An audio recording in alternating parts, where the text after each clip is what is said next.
बांग्लादेश में तख्तापलट के बाद जारी हिंसा का सबसे ज्यादा असर हिंदू अल्पसंख्यकों पर हो रहा है। पूरे बांग्लादेश से हिंदुओं पर हमले और उनकी संपत्तियों में आगजनी की खबरें आ रही हैं। हिंदुओं के घरों और मंदिरों को चुन चुन कर उन पर हमला किया जा रहा है। নিয়ে যাওয়ার সময় উল্টো দিক থেকে এসে আমার বাসার মধ্যে ঢুকে, আমার বাবা একজন ব্যবসা করে, সে তার ব্যবসার প্রতিষ্ঠান, আমার ভাই একজন ডাক্তার, ছোট কাকার ছেলে, তার চেম্বারও আমাদের বাসার মধ্যে। এই চেম্বারের মধ্যে ঢুকে আমাদের পুরো ভাইরা চুইরা কিচ্ছু রাখে নাই। আমার কাকাকে খুঁজতেছিল, আমার ভাইকে খুঁজতেছিল, মানে এরা কোথায়। আমার মা বাইরে ছিল, আমার মা শুধু নিরুপায় হয়ে দাঁড়ায় দেখতেছে যে ঘরে ফ্যান বলেন, খাবার জলের জগ বলেন, একটা গ্লাস বলেন, কিচ্ছু রাখে নাই। পিটাই ভাঙে ফেলাইছে। বাবা যতটুকু পারছে ছবি তুলছে এবং বাবারে মারছে, বাবার গায়ে হাত দিছে। আর আমার ছোট কাকা তো পলাই আছে, আমার ছোট কাকাকে ওরা খুঁজতেছে। মানে আমরা কতটা নিরুপায় আজকের এই ছাত্রদের কারণে। আমরা এখন কি দেশ ছেড়ে নিজের জায়গা জমি ছেড়ে কি আমরা ইন্ডিয়া পালাই যাবো এটা মনে করতেছে সবাই। কেন ইন্ডিয়া যাব? আমরা স্বাধীন দেশে বাস করি না? আমরাও দেশের নাগরিক না? তো তাহলে কেন আমাদের সাথে এরকম হবে? আমরা তো স্বাধীনতা, ঠিক আছে, সবই ঠিক আছে।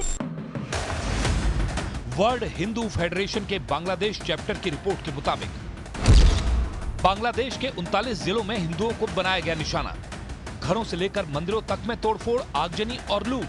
हिंदू नेताओं की हत्या की गई है और उनके घरों को जलाया गया है। राजनीति से जुड़े हिंदू नेताओं को खास तौर पर निशाना बनाया जा रहा है। हिंदू महिलाओं को अगवा करने की भी खबरें सामने आ रही हैं। बांग्लादेश में मौजूद हिंदुओं के हालात पर भारत में भी चिंता जाहिर की जा रही है।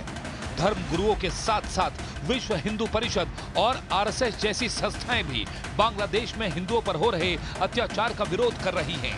साथ ही सरकार से मांग भी कर रही हैं कि बांग्लादेश में हिंदुओं की सुरक्षा का प्रबंध किया जाए। बांग्लादेश में 10% के लगभग हमारे हिंदू बंधु भी रहते हैं। उनकी भी सुरक्षा आवश्यक है। इसलिए वहाँ की सेना से इस समय जिनके हाथ में सत्ता है, उन लोगों से हम ये अनुरोध करना चाहते हैं कि हमारी हिंदू जनता को कोई परेशानी नहीं होनी चाहिए और उनके योगक्षेम का भी निरंतर ध्यान रखा जाना चाहिए। बांग्लादेश में सबसे ज्यादा अल्पसंख्यक हिंदू ही हैं। ऐसे में उनकी सुरक्षा अब एक बड़ा मुद्दा बनती जा रही है। बांग्लादेश ब्यूरो ऑफ स्टैटिस्टिक्स के मुताबिक देश भर में सबसे ज्यादा 7.95% अल्पसंख्यक हिंदू ही हैं। इसके बाद बौद्ध और ईसाई आते हैं। तख्तापलट के बीच जारी हिंसा के बीच बांग्लादेश में रहने वाले भारतीय अब स्वदेश लौटने लगे हैं। शेख हसीना के देश छोड़ने के बाद बांग्लादेश में हिंदुओं के साथ हो रही हिंसा का असर इनके चेहरे पर साफ पड़ा जा सकता है। बांग्लादेश में तख्तापलट की साजिश में आईएसआई का नाम भी सामने आ रहा है। ऐसे में माना जा सकता है कि बांग्लादेश में हिंदुओं पर हो रहे हमले सुनियोजित और एक सोची समझी साजिश का हिस्सा हो सकता है। बांग्लादेश में अब अंतरिम सरकार का गठन होने जा रहा है। ऐसे में हिंदुओं की सुरक्षा एक ऐसा मुद्दा है जिसका असर आने वाले समय में भारत बांग्लादेश के संबंधों पर भी दिखाई देगा।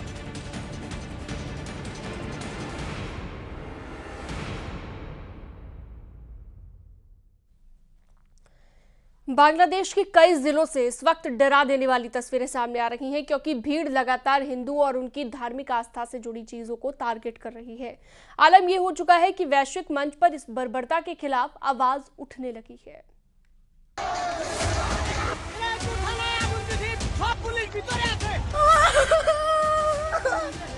वहाँ पे जो हम लोग की भाई है, हिंदू भाई, बुद्ध भाई जो है, उन लोग के घर में जाके, मंदिर में जाके आग लगा रहे हैं।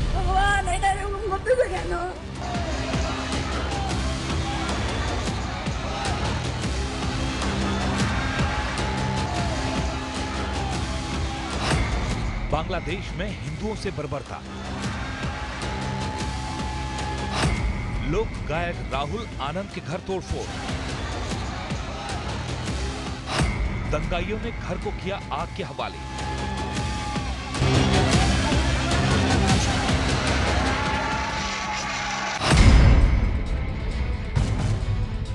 सोचिए, एक लोक गायक से किसी की क्या दुश्मनी हो सकती है।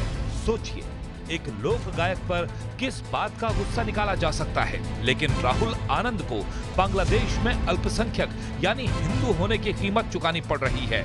ढाका में मौजूद उसके घर में घुसे दंगाइयों ने पहले तोड़फोड़ की और फिर घर को आग के हवाले कर दिया।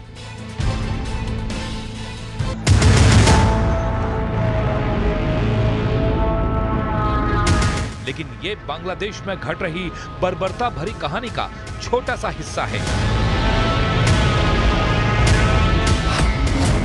देश में कुल 64 जिले हैं। 21 जिलों में हिंदुओं की बड़ी आबादी है और 39 जिलों में हिंदू दंगाइयों के निशाने पर हैं।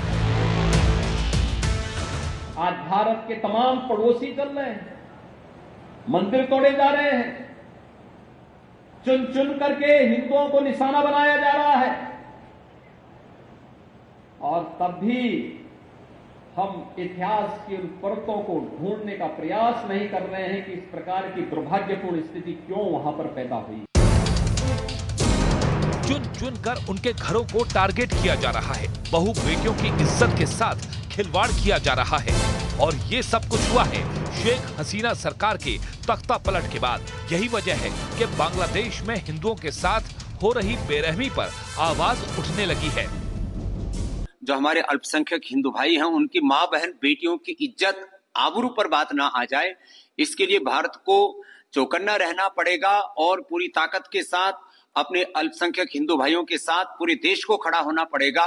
वहां के हिंदू भाई बहन परेशान हैं, मंदिरों में तोड़फोड़ की जा रही है, बहुत उपद्रव मचे हुए हैं।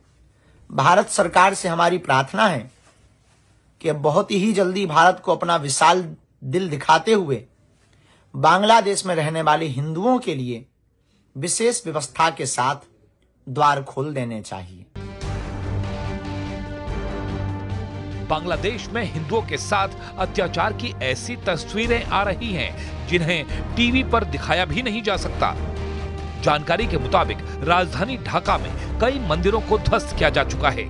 साल भर हजारों लोगों का पेट भरने वाले इस्कॉन टेम्पल को भी दंगाइयों ने नहीं छोड़ा है।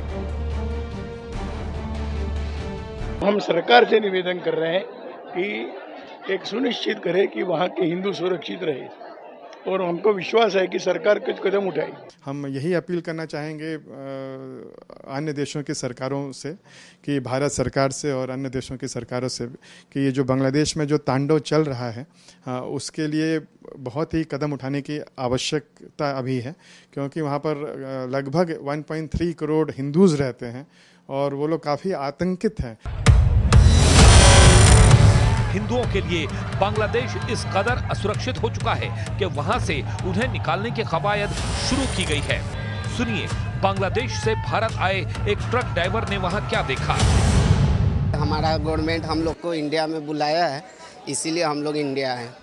गाड़ी हम लोग के बांग्लादेश अंदर में ही। क्या क्या हादसा हुआ था? अंदर में पूरा तोड़ फोड़, सब आग उग लगा रहा है सब तरफ। उधर बांग्लादेश में हिंदुओं पर हो रहे अत्याचार को लेकर सदगुरु जग्गी वासुदेव ने भी आपत्ति जाहिर की है। उन्होंने अपने एक्स हैंडल पर लिखा, ये बांग्लादेश का आंतरिक मामला नहीं है, हमें अपने पड़ोसी देश में अल्पसंख्यकों की सुरक्षा सुनिश्चित करनी चाहिए, उनकी रक्षा करना हमारी जिम्मेदारी है।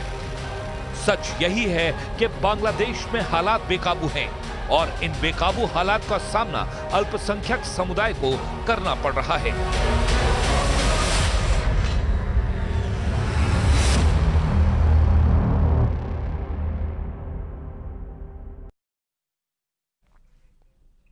बांग्लादेश के हालात इस वक्त ऐसे हैं कि कहीं भी कुछ भी नया घट सकता है। राजनीतिक अस्थिरता वाले इन हालात के बीच चीन के सामने एक नई चुनौती आ गई है और वो ये कि बांग्लादेश में अगर हालात ऐसे रखे तो चीन अपना कर्ज कैसे वसूलेगा।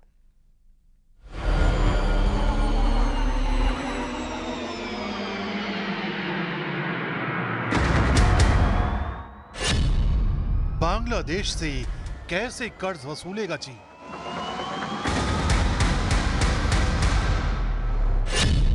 क्या बांग्लादेश में कोई नया दांव खेलेंगे जिन पे?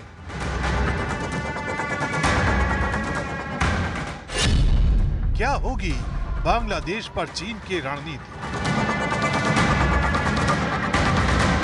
जिस चीन ने दुनिया के छोटे छोटे देशों को अपने कर्ज के जाल में फंसा रखा है, वो चीन इस वक्त बेहद परेशान है और चीन की परेशानी की वजह है बांग्लादेश से आने वाली ये तस्वीर। शेख हसीना सरकार के तख्ता पलट के बाद से बांग्लादेश के हालात में ऐसी अस्थिरता आई है कि कब क्या हो जाए कहा नहीं जा सकता।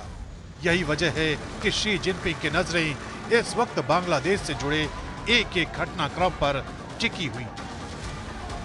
ऐसा इसलिए है क्योंकि कर्ज की लत लगाने वाले चीन को इस बात का डर सता रहा है कि अगर बांग्लादेश में हालात जल्द नहीं सुधरे तो वो अपने अरबों का कर्ज कैसे वसूलेगा।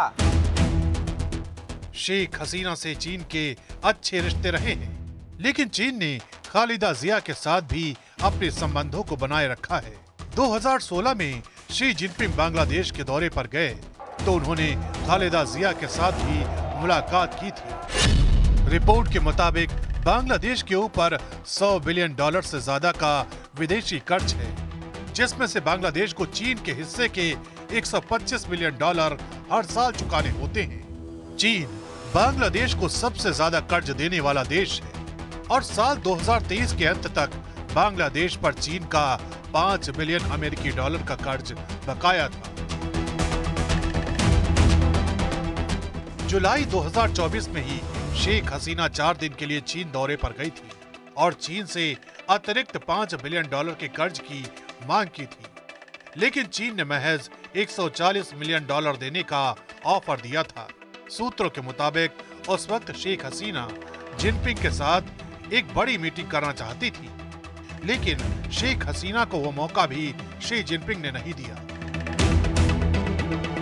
लिहाजा वो अपना दौरा बीच में ही छोड़कर ढाका वापस लौट आई थी। लेकिन अब शेख हसीना सरकार सत्ता में नहीं है। बांग्लादेश के हालात पूरी तरह से बदल चुके हैं। ऐसे में चीन के सामने सबसे बड़ी चुनौती यही है कि वो बांग्लादेश से बकाया कर्ज कैसे वसूलेगा।